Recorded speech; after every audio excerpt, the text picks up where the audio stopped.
마태복음 5장에서 7절까지 기록된 예수님의 산상수훈 중 첫 번째인 팔복에 관한 것입니다. 먼저 팔복에 관한 전제를 말씀드려야 될 것 같습니다. 어떤 사람들은 팔복을 가지고 생각하기를 인간이 가져야 할 최고 윤리적인 덕목이다 라고 말하기도 하고요. 또는 그리스도인이 되기 위해서 지켜야 할 것, 즉 구원받기 위해서 우리가 해야 할 것이라는 식으로 생각하는 경우가 종종 있습니다. 그러나 이 자리에서 분명히 말씀드리자면 팔복은 사람으로서 갖추어야 할 윤리적인 덕목을 말하는 것도 아니고 그리스도인이 되기 위해서 사람이 지켜야 할 것, 구원을 얻기 위해 이것을 지켜야 한다, 이것도 말하는 것이 절대 아닙니다. 다 아시지 않습니까? 팔복은 구원의 수단이 아니라는 것을요. 오직 우리의 구원은 예수 그리스도를 믿는 믿음으로 말미암아 하나님께서 주시는 은혜의 선물입니다. 그렇다면 팔복은 무엇이냐? 이미 그리스도인이 된 자, 하나님의 자녀가 이미 된 자, 구원받은 자가 그렇다면 하나님의 자녀답게 어떻게 살아가야 할 것인지를 예수님께서 말씀하시는 것입니다. 그리스도의 제자는 어떻게 살아야 할까? 바로 팔복에 그 답이 담겨져 있는 것입니다. 이것을 다른 말로 말하면 구원받지 못한 사람에게는 팔복은 아무런 의미가 없다는 거예요. 오직 구원받은 자에게만 예수님이 말씀하신 팔복의 참된 의미를 가질 수가 있다는 것입니다. 구원받은 자, 그리고 예수 그리스도를 닮아 영화의 단계로 나아가며 구원을 이루어가는 자가 어떤 모습으로 살아가며 하나님을 기쁘시게 할 수 있을까? 그것이 우리의 늘 고민이잖아요. 그리스도의 제자로서 어떻게 자기 십자가를 지고 내게 주어진 십자가를 지고 예수 그리스도를 따라갈 수 있을까? 이 고민에 대한 답이 바로 팔복입니다. 지금 나누고 있는 말씀의 제목은 상반기 결산입니다. 2013년의 반이 오늘로 지납니다. 회사에서도 상반기가 지나면 결산을 할 것이고 학교도 이제 내일부터 기말고사가 시작이 됩니다. 한 학기 배웠던 것들을 결산을 하는 의미죠. 연예계, 그러니까 방송에서도 상반기 결산을 해요. 시청률에 따라서 이것저것의 기준에 따라서 결산을 하고 상을 주기도 합니다. 결산을 하는 이유는 지난 시간을 되돌아보면서 잘한 것은 칭찬하고 또 잘 못한 것은 확실하게 지목해서 앞으로 더욱 잘해보자는 의미를 가지고 있습니다. 결산은 그냥 못했으니까 너는 끝이야, 혼나, 이것이 아니라 앞으로 그러면 어떻게 우리가 더 잘할 것인가 점검하는 데 그 목적이 있습니다. 그렇다면 우리도 하나님 앞에 2013년의 절반을 어떻게 살았는지 결산을 해봐야 되지 않을까요? 그리고 상반기에 점검을 해서 이제 나머지 7월부터 시작되는 하반기는 어떻게 하면 그리스도의 제자로서의 삶을 잘 살아갈 수 있을까 고민해야 되지 않을까요? 바로 그 결산의 기준이 우리 주님이 말씀하신 팔복으로 나누고자 합니다. 지금으로부터 200년 전에 영국에서 활동한 설교자 J.C. 라일이라는 설교자는 팔복에 관해서 다음과 같이 말했습니다. 우리 그리스도인들이 어떠한 사람이 되어야 하는지 알고자 하는가? 그리스도인들이 목표로 삼아야 하는 특성을 알고자 하는가? 예수님의 제자들이 되려고 한 내면적인 마음 자세와 외면적인 생활 태도를 알고자 하는가?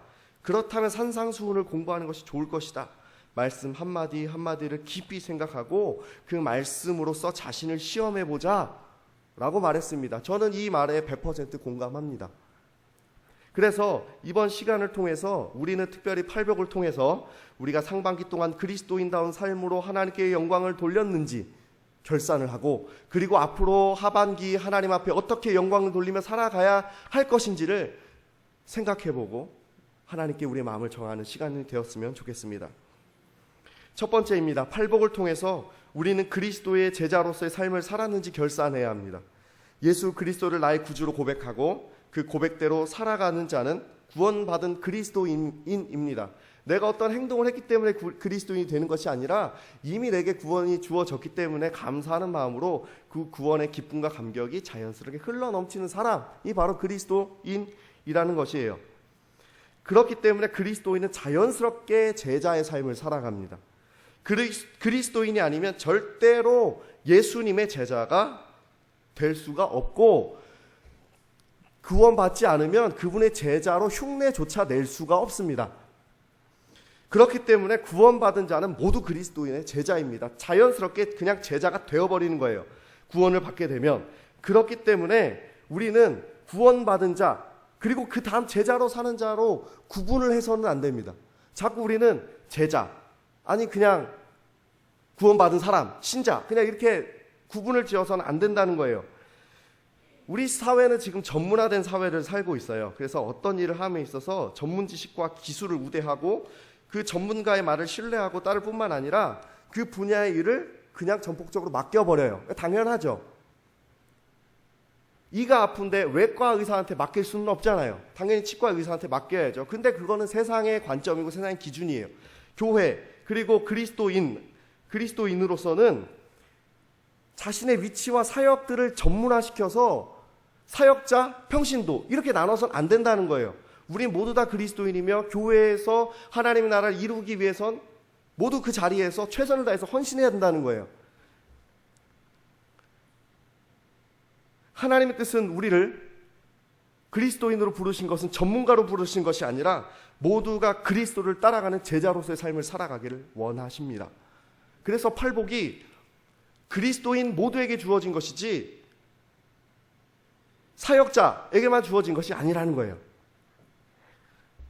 베드로전서 2장 9절은 다음과 같이 말씀합니다. 그러나 너희는 택하신 족속이요 왕같은 제사장들이요 거룩한 나라요 그의 소유가 된 백성이니 이는 너희를 어두운 데서 불러내어 그의 기이한 빛에 들어가게 하신 이의 아름다운 덕을 선포하게 하려 하심이라. 아멘.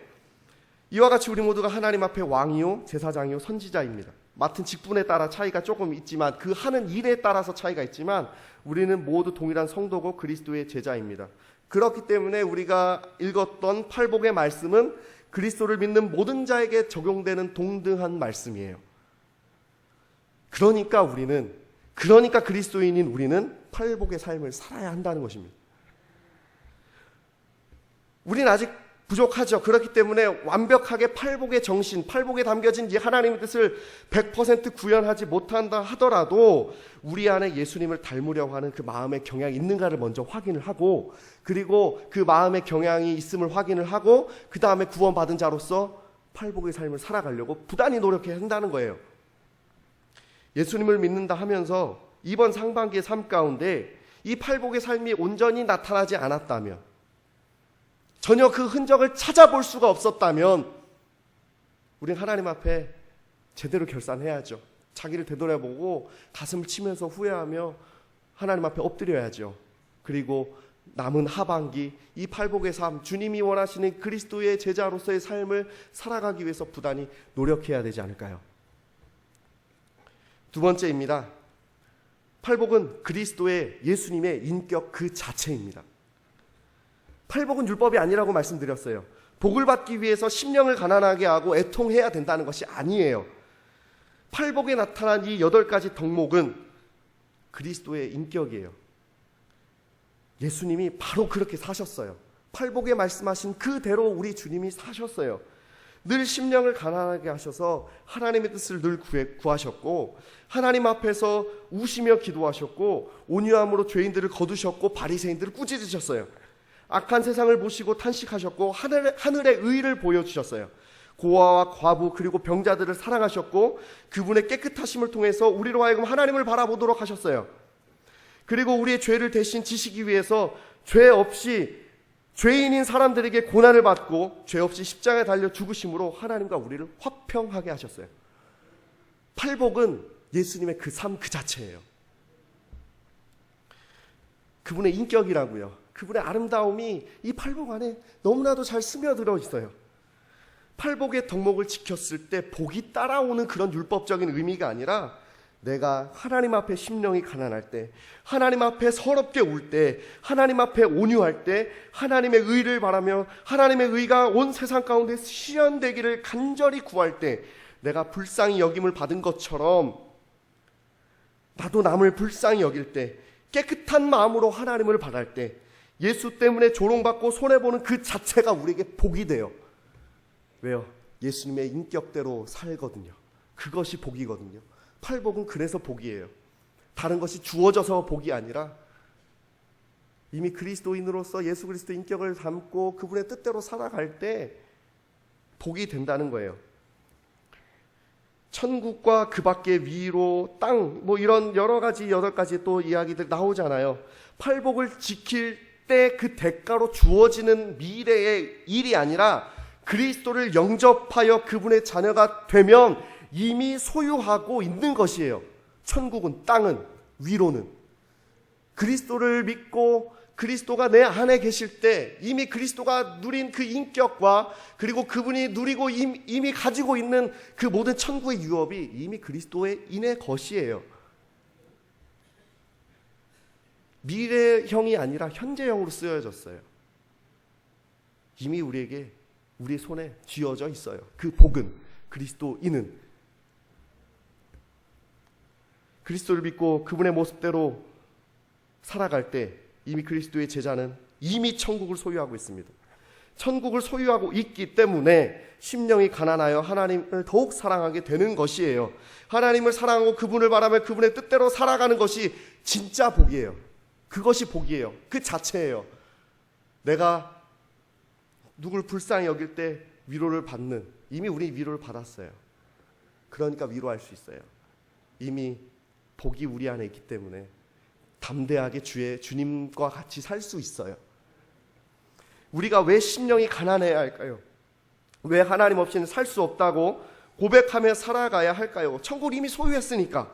왜 우리가 하나님 앞에 애통하며 서럽게 그 앞에 울어야 할까요? 이미 그분의 위로가 우리의 삶을 덮고 있기 때문에 마음껏 우리는 하나님 앞에 울 수 있어요. 왜 우리가 온유해야 할까요? 하나님이 우리에게 하나님의 나라를 상속했기 때문에 우리는 온유하게 살 수 있어요. 믿는 구석이 있으니까 온유하게 살 수 있어요. 왜 우리가 의에 줄이고 목이 말라야 할까요? 하나님께서 이미 우리에게 자신의 공의와 정의를 부어주시고 그 뜻대로 살 수 있도록 인도하시기 때문에 그래요. 왜 우리가 긍휼히 여겨야 할까요? 하나님께서 이미 우리를 불쌍히 여기셨고 지금도 이 땅 가운데 살아가는 우리를 불쌍히 여기시기 때문에 그래요. 왜 우리는 마음이 청결해야 할까요? 이미 예수를 통하여 하나님을 보고 있지 않아요? 마음이 청결하신 예수 그리스도를 통해서 하나님을 보고 있지 않나요? 아름다운 주님을 더욱 온전히 바라볼 수 있도록 예수께서 우리 마음을 깨끗게 하셨기 때문에 그래요. 왜 우리가 화평케 해야 될까요? 예수님은 우리의 평화가 되셔서 하나님과 우리의 막힌 담을 허무시고 화평케 하셨어요. 그분의 평화로 인해서 우리는 언제든지 하나님께 담대하게 나아갈 수 있어요. 그리고 그분의 화평으로 인해 우리는 이미 하나님의 아들이 되었기 때문에 안심하고 평화의 사절로, 그리스도의 사절로 살아갈 수 있는 거예요. 왜 우리가 의를 위해서 박해를 받아야 할까요? 하나님의 나라를 유업으로 상속받은 것을 깨달은 자가 그까지 세상에 미련을 두고 살아갈까요? 이미 하나님 나라에서 왕 노릇할 것이 보이는데, 눈에 분명하게 그게 나타나고 보이는데 세상 그까짓 거 참 힘들어도 잠깐 참고 말지요. 영광이 내 앞에 보이는데 잠깐의 어려움을 포기할까요? 그렇지 않아요. 스데반 집사는 주의 영광을 보고 의연하게 순교의 길로 갔습니다. 이미 그리스도를 믿는 하나님의 자녀는 하나님의 자녀를 유업으로 받았어요. 그렇기 때문에 예수 그리스도를 위해서 박해를 기꺼이, 고난을 기꺼이 받아요. 이거 자체가 우리에게 너무나 큰 복이에요. 복을 받은 그리스도인은, 이미 복을 받은 그리스도인은 예수님을 따라 살아가는 것입니다. 이번 상반기는 주님을 닮아가는 복을 누리며 사셨나요? 2013년 상반기는 그리스도의 제자로서 8가지의 복을 쥐고 사셨나요? 그것을 누리면서 원하며 사셨나요? 하나님 말씀 앞에서 스스로를 결산해 보셨으면 좋겠습니다. 세 번째입니다. 예수님은 그리스도인들을 팔복을 통해서 격려하셨습니다. 우리가 이 땅을 살아가면서 완벽하게 예수님을 닮을 수는 없어요. 완전 성화는 이 땅 가운데서 존재할 수가 없어요. 여전히 우린 부족하잖아요. 하나님 나라에 가서 영화롭게 되기 전까지는 우리 이 땅에 살아가면서 그냥 지지고 볶고 사는 거예요. 우리 마음도 두 마음이 계속해서 지지고 볶고 살아요. 흠없고 죄 없으신 예수님의 아름다운 모습은 우리가 흠모하고 닮아가기 위해서 따를 우리의 기준이지 우리 자신 자체가 그렇게 완벽하게 될 수는 없어요. 우리에게 사실 주님을 닮을 만한 구석이 하나도 없잖아요. 그렇지만 예수님을 믿고 그분에게 모든 삶을 내어드린 자에게 하늘의 복을 이미 허락하시고 주를 따르라고 격려하세요. 천국이 이미 우리의 것이니까 심령을 가난하게 하는 거예요. 주를 닮아 사는 것이 힘들죠. 너무 힘들죠. 우리의 능력으로 할 수 없어요. 매번 절감해요. 그러나 이미 예수님께서 우리에게 복을 주셨고 그리스도의 영인 성령님이 우리와 함께 하시기 때문에 예수님의 인격을 닮아 그렇게 살아가라고 주님은 우리에게 격려하시고 권면하시는 거예요. 그렇게 살아야 된다고 말씀하시는 거예요. 주님은 우리를 향해 원대한 꿈을 가지고 계세요. 우리가 감히 따를 수 없는 불을 따르게 하세요. 어찌 한낱 피조물이고 하나님께 반역죄를 저지른 인간이 우리가 하나님의 구원을 받을 수 있겠느냐는 거예요. 그런데 하나님은 온전한 사랑으로 우리를 구원하시고 자녀 삼아 주셨어요. 그리고 우리가 감히 그 아름다우신 주님, 죄 없으시고 흠 없으신 하나님의 아들인 예수 그리스도를 닮을 수 있도록 우리를 격려하고 계세요. 팔복을 이미 우리에게 주셨어요. 우리가 무슨 자격으로 신을 닮을 수 있을까? 하나님은 우리에게 그런 특권을 주신 거예요. 우리가 지금은 팔복에 담긴 예수님의 그 뜻, 예수님의 인격을 100% 삶으로 구현해내지 못한다 할지라도 괜찮아요. 우리가 주님을 사랑하고 주님의 모습을 담기 위하여 애쓰고 주님 앞에 나아갈 때 그것으로 주님은 기뻐하세요. 그러면서 조금씩 우리는 주께서 원하시는 모습으로 성화되어져 가는 거예요. 그리고 마지막 날에 우리는 아름다우신 예수 그리스도의 모습으로 변화되어지는 것입니다. 그것을 바라보며 팔복을 붙잡고 가는 거예요. 그렇기 때문에 지난 상반기보다는 이제 앞으로 다가올, 내일부터 다가올 하반기에는 더욱 그리스도를 닮아야 됩니다. 조금씩 그러나 꾸준히 성령님의 도우심을 의지하여 한 걸음씩 내딛어야 합니다. 어제보다 오늘, 오늘보다 내일 아름다우신 주님의 모습이 우리 가운데 나타나져야 합니다. 하나님, 우리가 그리스도를 닮아 자라나기를 원하세요.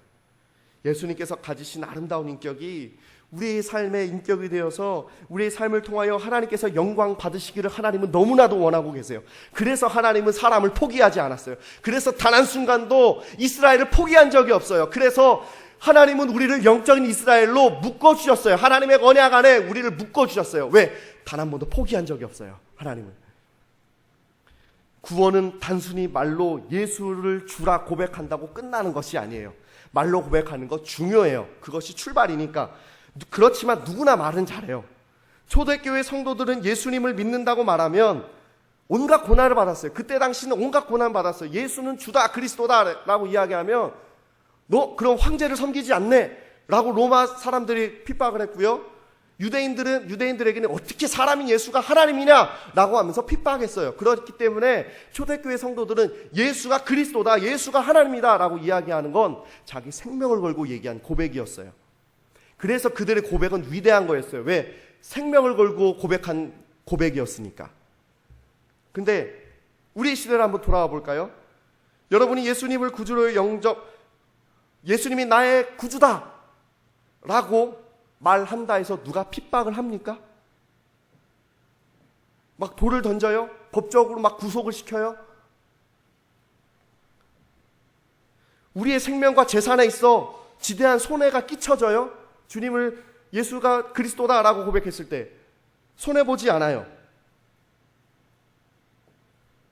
그렇기 때문에 우리는 우리 삶에 연관 없이 얼마든지 신앙 고백을 거짓말로 할 수 있어요.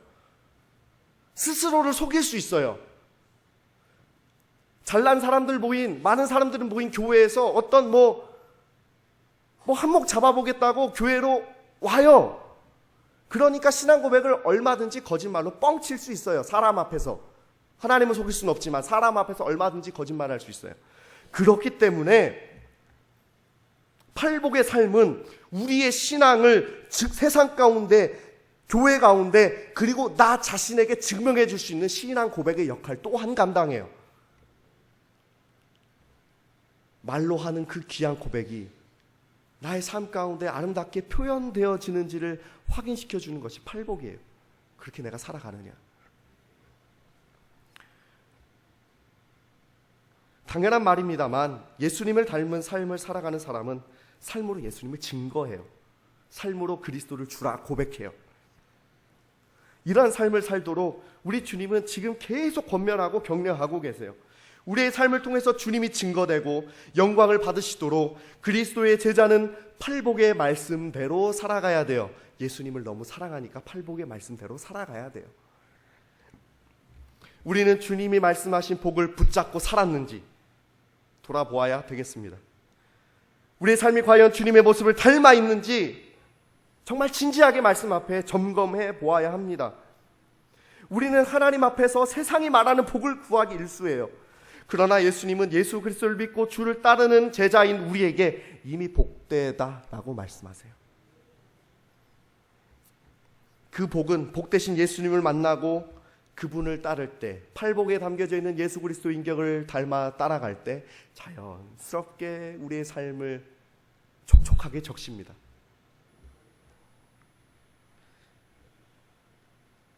예수께서 허락하신 그 복을 누리는 자로서 우리는 하늘 소망을 가지고 살아가야 한다는 것입니다.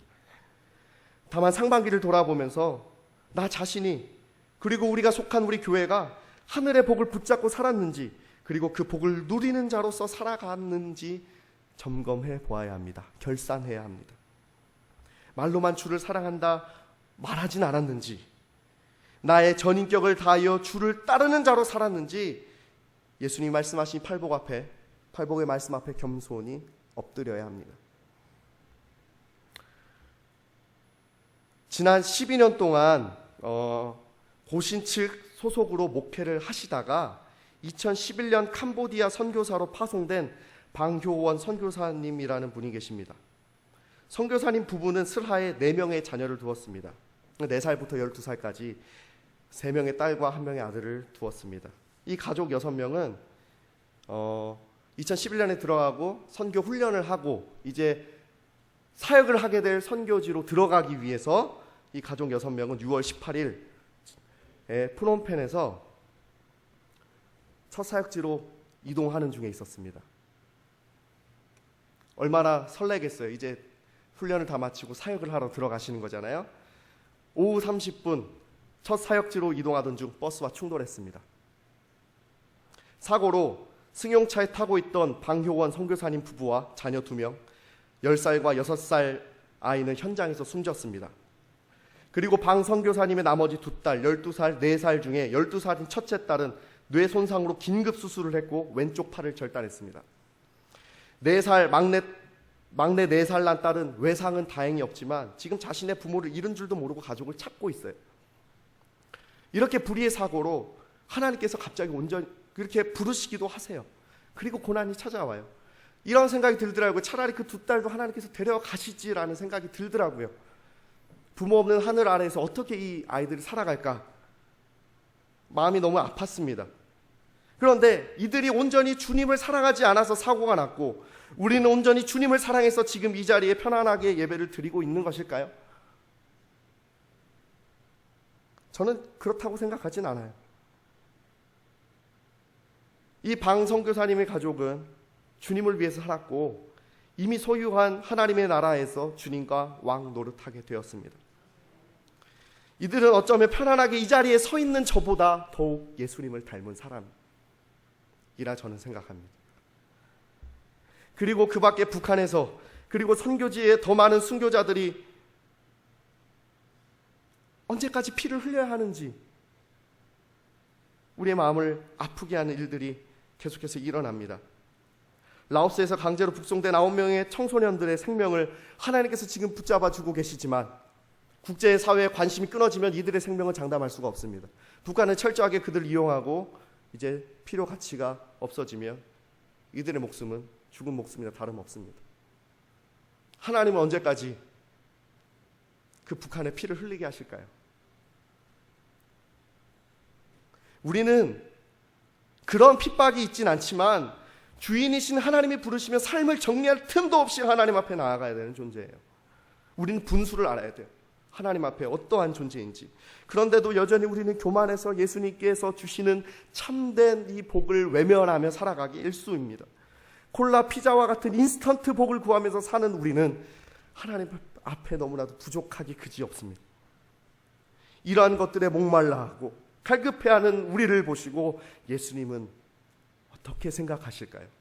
예수님은 어떤 눈으로 우리를 바라보고 계실까요? 세상 사람들은 그토록 복을 받기 원합니다. 예수님이 말씀하시고 주시는 그 복, 과연 우리가 원하는 복과 예수님이 말씀하신 이 팔복은, 이 복은, 하늘의 복은 같을까요? 유대인들은 오병이어의 기적을 체험하고 예수님의 귀하고 복된 말씀을 직접 들었음에도 불구하고 기적을 행한 예수가 이스라엘의 왕이 되어서 우리들을 다스려 이스라엘이 중동과 유럽의 패권을 차지해서 좀 우리 이제 좀 잘 살아보자, 이렇게 예수님께 접근했습니다.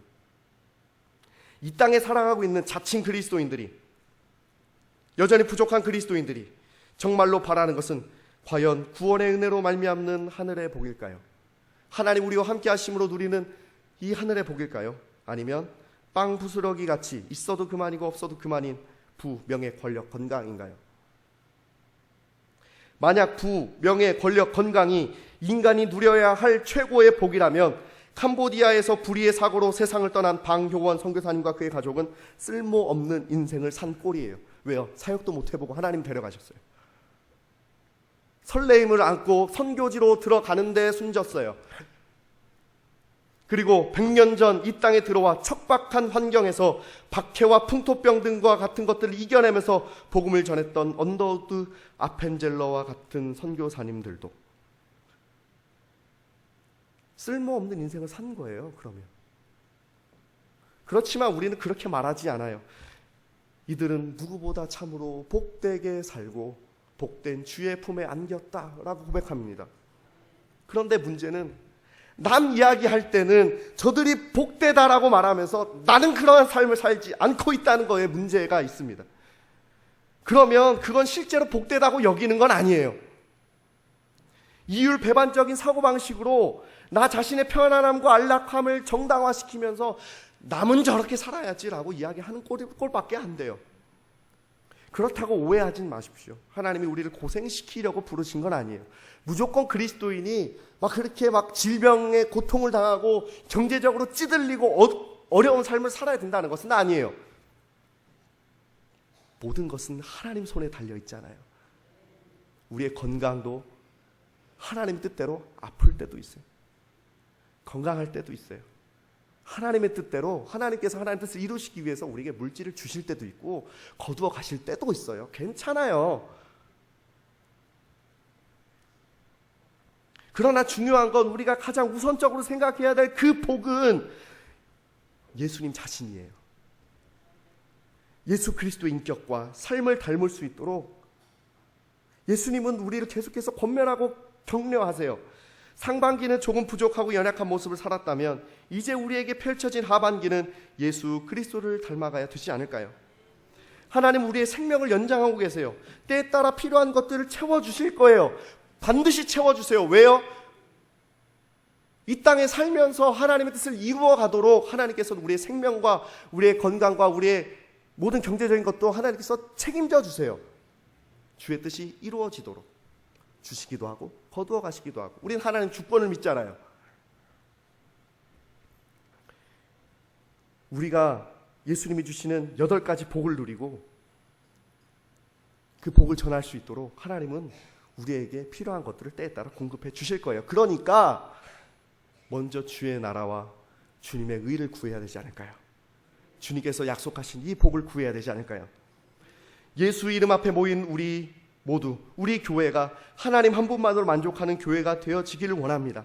하나님 앞에 슬피 우는 교회가 되기를 원합니다. 온유하고 의에 줄이고 목마른 교회가 되기를 원합니다. 긍휼이 넘치고 마음이 청결한 교회가 되어지기를 원합니다. 화평케 하고 의를 위하여 조롱과 손해를 기꺼이 감수하는 교회가 되어지기를 소원합니다. 사람의 눈으로 예수님이 주시는 복을 참 복으로 여기는 것은 우리의 힘으로 불가능합니다. 그러나 주님께서 약속하셨잖아요. 주님께서 이렇게 살라고 하셨잖아요. 주님께서 책임지시겠다는 거예요. 그러니까 우리는 모두 갈보리로 가야 합니다. 갈보리 언덕으로 가야 합니다. 갈보리로 갑시다. 예수님이 십자가 지신 그 언덕으로 가야 합니다. 우리를 위해 피 흘려 하늘의 복을 선물로 주신 예수님께 나아가야 됩니다. 2000년 전 예루살렘의 갈보리 언덕에서 흘린 주님의 보혈이 지금까지 흘러 우리의 마음까지 적시고 있습니다. 우리 교회까지 지금 충만하게 적시고 있습니다. 그리고 예수님은 하늘의 복을 함께 누리자고 지금 말씀하십니다. 어찌 우리가 주의 영광을 함께 누리고 주의 복을 내 것이라 말할 수 있을까요? 아무리 생각하고 또 생각해봐도 우리는 하늘의 복을 누릴 자격도 없는 사람입니다. 그런데 우리 하나님은 이사야 55장 1절에서 다음과 같이 말씀하십니다. 오라 너희 모든 목마른 자들아 물로 나오라. 돈 없는 자도 오라. 너희는 와서 사 먹되 돈 없이 값 없이 와서 포도주와 젖을 사라. 아멘. 우리 주님의 은혜는 한없이 큽니다. 우리는 그냥 십자가 지신 예수께 달려가면 됩니다. 그것으로 충분합니다. 하반기는 보다 힘써 갈보리 언덕으로 나아갑시다. 예수님을 알고 더욱 힘써할 때 발복을 통하여 약속된 복은 우리의 삶으로 자연스럽게 흘러 넘치게 될 줄 믿습니다. 아무리 말로 듣고 배워도 그 복을 나의 영혼이 진심으로 깨닫지 못하면 아무런 의미가 없습니다. 아무리 하늘의 복을 듣고 배워도 그 복이 주는 기쁨과 환희를 내가 느끼지 못하면 세상의 염려와 세상이 주는 즐거움에서 헤어나올 수가 없습니다. 그래야 하나님께서 시시때때로 채워주시는 삶에 필요한 것들을 통해서 하나님을 사랑하고 찬양할 수 있어요. 갈보리로 가야 됩니다. 말씀을 맺겠습니다. 우리는 주님을 만나고 주님을 더욱 알고 주님을 더욱 닮아야 합니다. 그것이 팔복을 통해서 상반기 결산을 하는 우리에게 주어진 책임이며 의무이며 특권입니다. 하늘의 복을 누릴 수 있는 특권입니다. 주의 도우심과 하나님의 복이 우리 모두의 삶과 여러분의 가정과 사업장과 그리고 우리 교회 가운데 충만하게 부어지기를 소원합니다. 이 시간 함께 통성으로 기도하면 좋겠습니다.